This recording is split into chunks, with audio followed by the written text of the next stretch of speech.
Noong mga nakaraang araw, linggo, buwan, madalas may pahayag, may statement atong si PBBM na kuno hindi talaga siya sang-ayon sa impeachment trial ni Sara Duterte.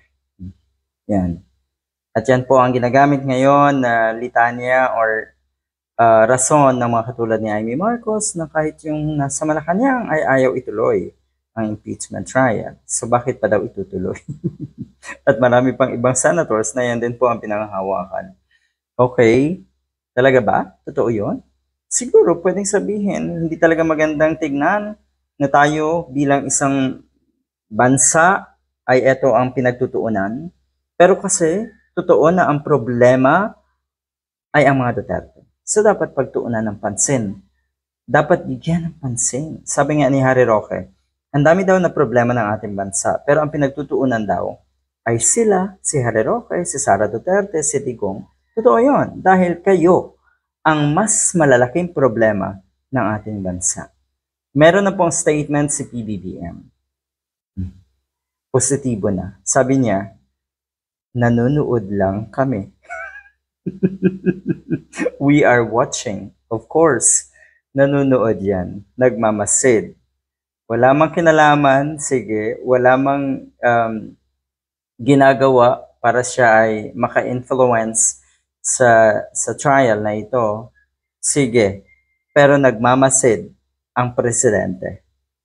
Nakasmile kaya siya habang minomonitor, habang pinanunood ang mga pangyayari sa Senado kagabi? Si Digong kaya, meron kayang balita? Meron na kayang nakapagdala ng balita kay Digong na tuloy na ang impeachment at walang nagawa yung kanyang mga alipores na si Robin Padilla at si Bato de la Rosa? Meron na kaya? This is really a function of the Senate right now. Napakaganda, no? Sige, Senado na ang bahala dyan.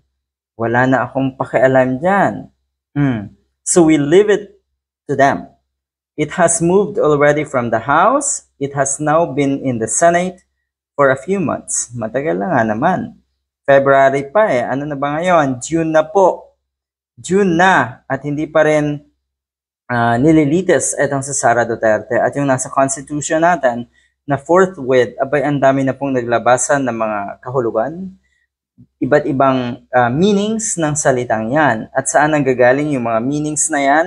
Doon sa mga ayaw sa impeachment trial. Kasi nga, alam nila na mako-convict, takot sila dyan.